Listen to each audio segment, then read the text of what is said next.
What's popular YouTube? Another day, another demo, and today, of course, I mean, it couldn't be any more special than this. Number one, because it's Canadian, I have to put that out there, right? We have somebody from one of the best countries of all time, one of the best players from the best countries of all time, on the best team in the world at the moment in Counter-Strike, and a guy who really stole the show, our hearts and minds and souls, and our energy in this final, and gave us a unbelievable Nuke performance. And I don't want to say one of the best of all time because Rain is sitting there on the same team as maybe the best Nuke player of the year. But wow, what a lot will be learned by watching this demo with me in just a second. I'm recording this intro after watching it, and I watched a few demos in preparation, and there's a lot to be learned about Twistzz entry pathing, some of the utility that he uses in this game, and there's plenty of highlights as well. So this is probably one of the best demos that we've done on this channel. I hope you really enjoy it. You could take a look here at the settings. I would like to throw this in the beginning because I always forget to put it at the end. 1.7 at 400, 1280 by 960 player, and I got his view model and Bob in here too, so that's it. But the most important thing to note, all right? Keep that in mind. Let's get into it. 2022 sucks, but what if you could make $2,000.22? SellYourSkins.com. It's all in the title. You sell your skins to cash out of those lovely works of art in your inventory with some of the lowest fees on the market, so you can finally put a dent in those pesky student loans. It's super easy with a variety of payment methods, including cash, crypto, credit card, etc. And if you use my code LAO, you get a welcome bonus. Thank you, Sell Your Skins, for sponsoring this video and making my content possible. Link in the description below.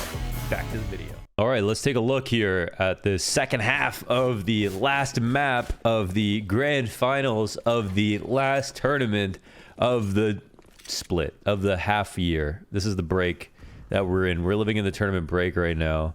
I haven't done a demo since the end of Cologne, of course, because I was going off and doing the boxer release stuff. I've had an appointment every single day since I got back. Doctor, dentist, all these different things. Doing a lot of self-care maintenance, okay, is what I've been up to. And shout out to everyone who bought from the Boxer collab for the pre-order. We are rolling. The next one's in October. Can't wait to see everybody in their new orders. And yeah, again, the quality will speak for itself. Everything is super nice. So, all right, enjoy that. As we enjoy this long-awaited Twistzz demo on a map that we know is kind of the hottest map right now. I think that's actually the big thing here. So Nuke has become the most played map in tournament compared to Overpass, which has dropped off and is now like the least played somehow. And it's interesting because neither map has actually changed substantively since, I guess, their last big update, which would have been like the hot window change for Nuke, or for Overpass. God knows. I mean, what even changed on that map and since ever? But right now, Nuke, I think, is bringing out the very best in the competition, especially in this matchup with FaZe and NAVI, who are the two best teams in the world by a considerable margin, right? Even if there are other lineups that can beat FaZe and NAVI right now, such as Big can beat FaZe, NAVI can be beaten maybe by certain teams on certain maps. When it comes to a best of three and definitely a best of five, no one will touch them. No one will touch them. That's, I think, the coolest part about current era of Counter-Strike, at least what you're watching right now, that I personally can't remember the last time we've seen, is a rivalry that feels so kind of distinctly high level that I don't even know who's the third best team in the world at the moment, which is awesome. Like when people bring up Vitality, G2, and stuff, I mean, these guys are all bums compared to NAVI and G2, NAVI and FaZe at the moment. So, all right. So why are we watching Twistzz? Well, he had, I think, a 1.16 rating over the tournament. He was the best player on FaZe at this event overall. That Molly's dark. Simple was the best player at the tournament and got MVP because he was such a high-rated player compared to everyone at the event, with like a 1.25. He was only 10 points higher than Twistzz even across the tournament. I mean, we're not here to talk about Simple though, right? This is technically his MVP performance, but Twistzz was the best player on the best team at the event and was still that good that it's not like Simple just deserved to win the whole event and everything. I mean, the whole team of FaZe were great. Twistzz played his role incredibly well. He's, of course, rifling. He did extraordinary work. And one of the coolest parts is they played 3 consecutive series with Nuke involved. So this is actually the culmination. The third one, they played against Movie Star Riders on Nuke, and they played against Team Spirit on Nuke. And I watched both of those games, and I think the cool part about this is we're looking at an 18 kill T side coming up in this half that I'm talking over right now that I shouldn't be talking over. There's so much to talk about because I haven't recorded in a while. And it's also coming off of a mid performance versus Movie Star Riders, where I felt like, I know, Movie Star Riders, I'm sorry. It wasn't a good performance, and when I watched it back, because I was really wondering about that, Twistzz was stutter stepping a lot, and I feel like he wasn't committing to a lot of his peaks. And that could either be him as an entry, just not feeling great that day. Missed a couple of sprays too. He's getting out-dueled. Maybe it was the calling. I have a suspicion that it was a little bit of confusion playing against a team that they just don't normally see this deep into tournaments, right? They were playing as Movistar Riders, who are having a pretty glorious run. So, I mean, it didn't matter because they still ended up winning the series, but something to note. When we went over to the Spirit game, I think we saw a lot more confidence. And again, the very coolest part about this is solid performance from Twistzz, probably the best player in finals, even though he's very close to Broken, like technically behind in terms of rating. If you watched it, you know, okay, you know what Twistzz brought in this whole series. And the best part is the capstone performance is this second half right here. It is this, I mean, think about this right now. Crowd is going nuts, right? We're in Cologne. This is finals. This is map 5. If you are prone to tiredness, this is when you'll get exposed. Yeah? For the monitor 10 bum that you are. Okay, but Twistzz, no. Twistzz, okay. I remember once when I was like on a workout binge and I was in Moscow. I was obsessed with going to the gym extremely early. And I think I was at the gym at 6:45 a.m. in Moscow for like Blast or Epicenter or something. Twistzz was already in there. But not only is this guy already... Okay, first of all, Edward was also already in there, which was wild. He was on like a yoga tip. He had like a man bun. He was just meditating. Twistzz was doing core, okay? At 6:45 in the morning, that's different. People don't normally... First of all, people don't normally do core, period. That's all I do now. But at the time, I was watching him do core on the yoga mat. 6:45 in the morning. That's basically like the cardio at the same time as exercising. You know what I'm saying? Wait, that didn't... It's kind of like... It's like the same thing as cardio and weightlifting, I guess. That's what core is, which is, you know... It's not a very palatable thing to do, I think. It's the number one thing that can make you sick if you exercise, I feel like. It's not very fun to do, and especially not that early. So when I saw that, I had... My respect for Twistzz after seeing that is eternal. Okay. Why do we talk about that? Because we're in map 5 of grand finals. It's a slog. We're talking 6-7 hours, right? Coming into this map of just full focus CS, and he tops the leaderboard. Now, the best part about FaZe as a whole on this T side is they have a very varied offense. You're not going to be able to put them into a box in terms of what they like to do the most. I think the most impressive part is the number of ramp hits that they have. That flash landed in the right spot, right there above the air ducts. Metal Gear Solid style. It's to blind anybody on control steps. Lots of small things to watch for with Twistzz when it comes to nade lineups. I would say... Ooh, actually let go of a spray to try to make sure to nail that. Loses a duel. And it would have been a 2-on-4 effort. Can't happen this time around. So we'll move on to the next. So with Twistzz, I was watching a Nuke demo earlier with Twistzz. He lined up a Molotov to drop for Kerrigan to Molly upstairs. He lined up a Molotov drop on the T roof. Maybe we'll see it in this demo. He looked up at the sun and pressed G to drop a Molotov so that it wouldn't roll in a circle. That's the level of CS that we're at today. So we'll see if we get to see the elusive Molotov drop lineup. Okay. To get them both on the same place. Oh, foreshadowing. As he passes over a Molotov to Kerrigan. All right, so what I want to focus on in this demo is the entry pathing, because we don't talk about that a lot. And so here on the ramp, oh, they're actually going to go, so this is a fake. They're going silently, and we see that Kerrigan has thrown some nades. So Twistzz going to entry path out through ramp. Okay, look how he goes here. Now, two things to focus on. Number one, we see Twistzz in the ramp. He's kind of recessed here into this corner. So he's trying to hold this wall and get to this outpost behind this box, which we'll get to in a second. So the idea here is that he's out of line of sight of the opper. That could be here if it's simple, or somebody else who's rotating in who has this sight line. So immediately when he gets out, if he doesn't get killed and he gets here, he's safe because he has teammates who are still here holding the ramp, making sure that he can't get peeked. And then he's also here responsible for this angle, because with his back to the wall, there's nothing else to look for now. He doesn't have to worry about this at all. So all of his fights are in front of him. So we'll see every time Twistzz entries out of ramp, he's going to wrap as tightly close to this wall as possible and wrap and get to this box and then sit there. Sometimes as the first person and only person out with people in the back, sometimes with everybody. And we'll also see some really cool supporting flashes for him, I think, in other instances where this is a fake. But two ways in which Twistzz is incredibly sharp in this demo that I think makes him one of the best players that I've just realized, one of the best players to learn from, in my opinion, oh my god, is the fact that he lines up every single small grenade and barely misses anything, which is a super underrated aspect of being a pro player.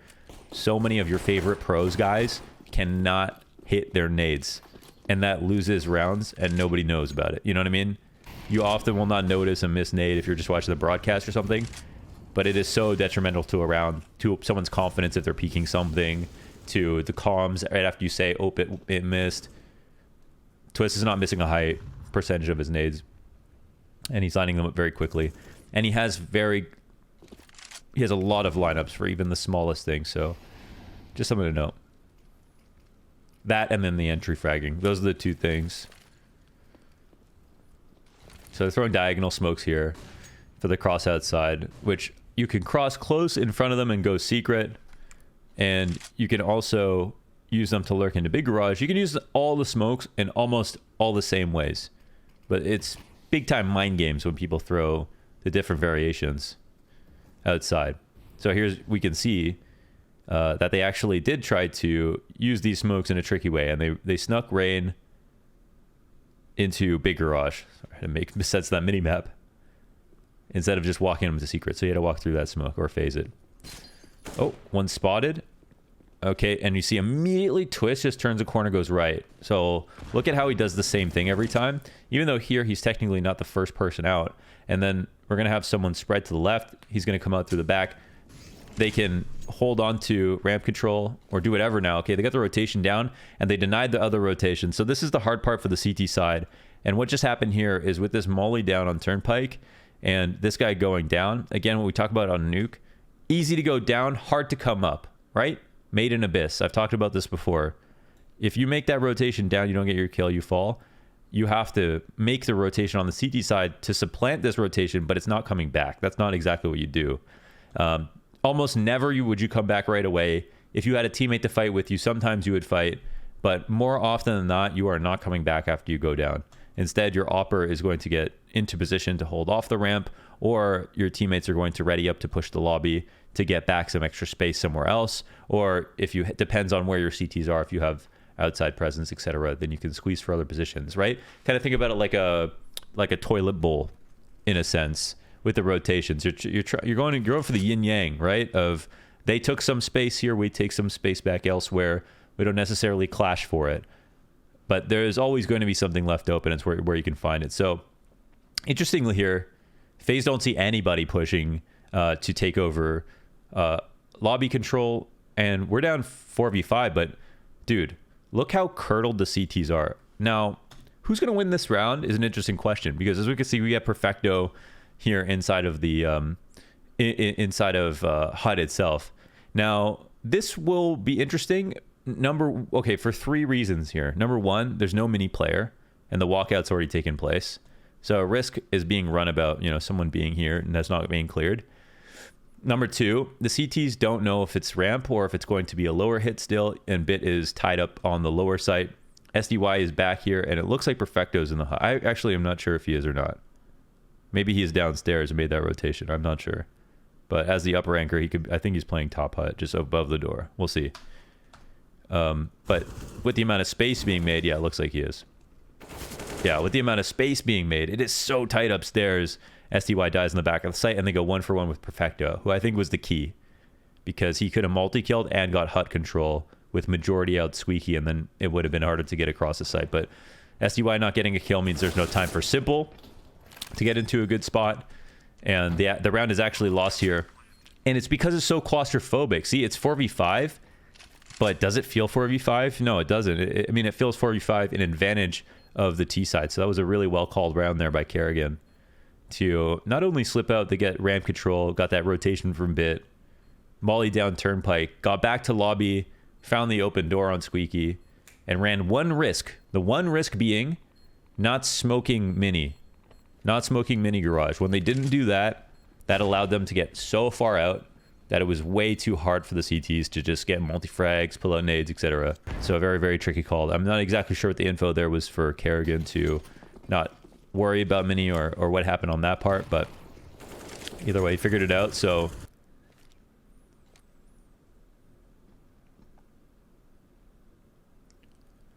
you can really feel the respect coming across the board. I mean, this is a one round by FaZe, and then they saw the MP9, so I think they've just treated this like an anti-eco, actually. And on anti-ecos, you don't want to overcrowd the lobby, because when people crunch into the lobby by pushing ramp, pushing hut, pushing Squeaky, even if you have really good guns, it's so easy to get flustered and for all your rifles to crumble all at the same time. So better to leave one in the doorway. Looking for the same pathing again from Twistzz. And again, see the open line here? The fact that Electronic has this window of timing to peek, because there's no molly down here, that's the only way back into the round. So it's obviously very important to have that mollied.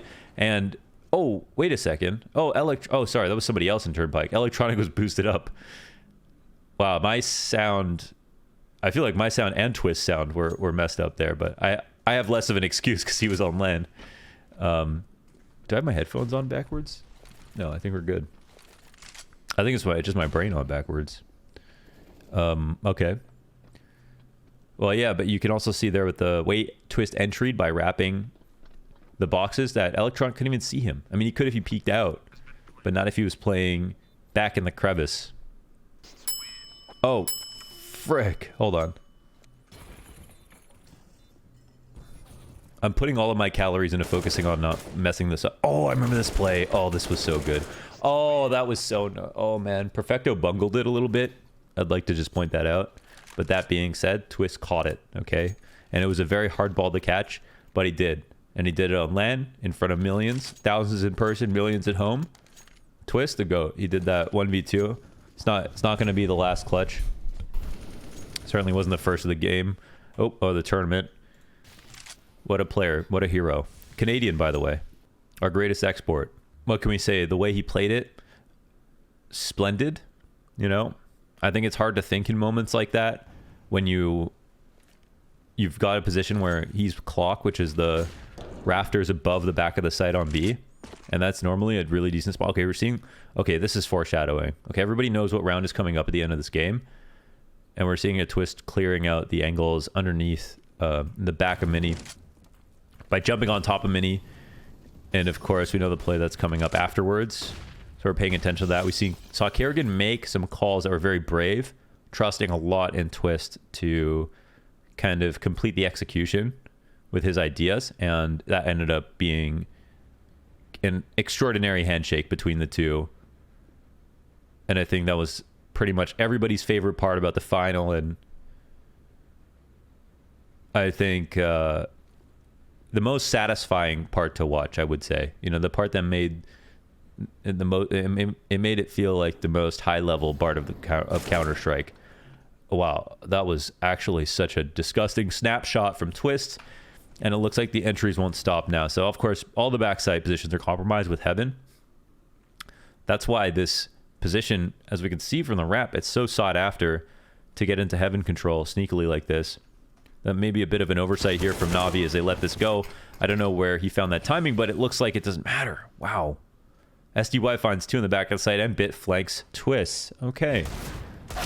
And the game gets one step more interesting. Twistzz dies at the beginning of the round. Let's move forward. But we can see actually massive impact. Despite losing that round, Twistzz absolutely did what he was supposed to there. Couldn't have asked for much more.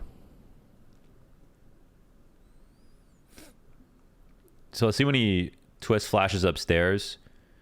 One mistake I realized I was doing is that I'm usually running with this flash, but from where he stands here, you don't have to run.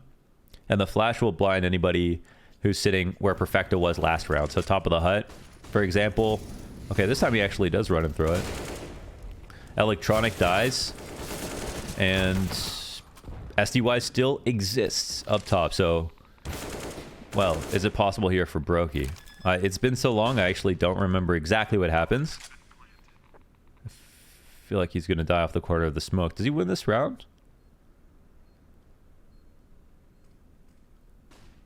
Oh, this is where Brokey did the... I mean, Brokey took the risk of getting into mini, which was kind of the hard part of this clutch. But at the same time, there's still 2 alive here. Let's see how this pans out. Oh, yeah, that's right. Oh, that's right. Literally because Bit was turned around and he peeked just a little bit too late to account for not getting a headshot right away. It made for better TV. We know that much. I'm actually not too interested in this eco. Though this is a pretty bold call. Do NAVI even recover this actually? Whoa. Okay. They actually just rushed. Okay.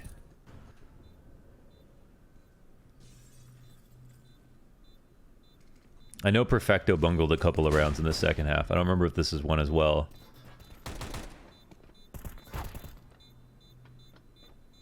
Oh, Twistzz. Oh, that's... Oh, that was so good from Twistzz trying to stay right on top of him, but Perfecto still wins. Pretty much a beautiful play for Perfecto on the 1v2. So that was huge. It does make up for, you know, losing in that previous round to Twistzz, but I mean, we know the outcome of the game. So history hasn't been changed.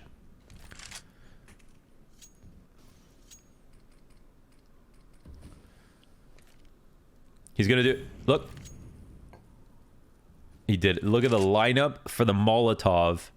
That's the level of CS that we've gotten to in 2022. Okay, we're lining up dropped Molotovs. He's dropping Molotovs for his in-game leader so they can full exec with a lineup. I'm out of here. I'm done.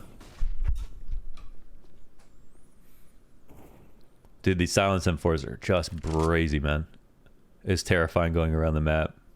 They're just getting picked off. All right, 14-13. And Twistzz, where does he get sent?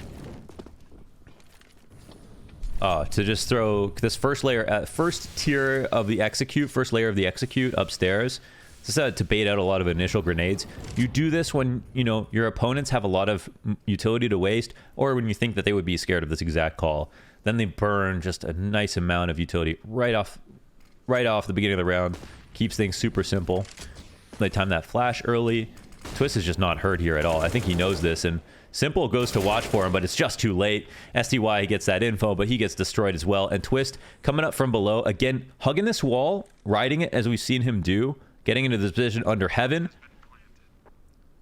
In a beautiful move here, nice and early. This is already his outpost with his teammates alive, watching everything, and he's got nothing else that he has to worry about whatsoever. I mean, sometimes high-low advantage plays a factor and is good for the person up top. In this situation, it's not the case. You want a paint can smoke to be able to get out of heaven on Nuke, and it's much better to be on the floor watching up because of the multitude of nuanced positions you could be standing in that are all good, with a giant silo to your side covering everything as long as you've got HUD control. So 14-14 off of that one play.